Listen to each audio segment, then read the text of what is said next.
What's up? It's good to tupo na Drake ya mamzo wa Master. So again, jana bana. Trending iliyotokea jana USA huko Marekani. Record label ya OMG imepeleka maombi yao mahakamani kuhusu Drake kushtaki OMG. Cause OMG ni Universal Music Group, ni label kubwa sana. Sasa Drake alipeleka kwenda na kushtaki kuhusu nyimbo ya K-Dot, Kendrick Lamar, Not Like Yes, Not Like Yes, you know, everybody I think you know that song. You know what I'm saying? Ilikuwa very cool, you know what I'm saying? Nyimbo ambayo imetikisa mwaka jana, imechukua Grammy 5.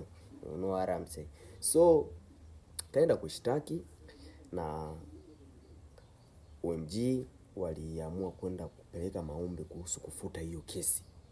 Sawa, kwa sababu Drake yeye mwenyewe ndo mtu ambaye alianzisha diss track, alitoa nyimbo ya kwanza kuhusu K-Dot akawa cool, baadaye akaja akatoa nyimbo ya pili inaitwa Tyler, you know what I'm saying, ambayo ndio ilipelekea sasa Kendrick Lamar ownership, what the fuck are you guys, do you know me?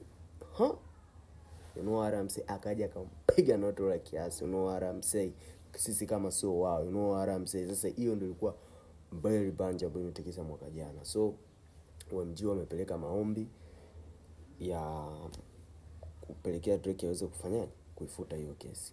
Ila kabla ya kupeleka maombi, wanasheria pande tatu, wanasheria wa Spotify, wanasheria wa Drake na OMG walikuwa kabisa wapo tayari kufuta hiyo kesi bila gharama ya aina yoyote ile. Ila baada ya tamasha ya Super Bowl kwenda Kendrick Lamar kufanya na kuimba ile nyimbo, Drake akashitaki kuwa wameruhusuje jamaa kwenda kuimba bana, na anamtaka say Drake, I hate you feel young, you know what I'm saying?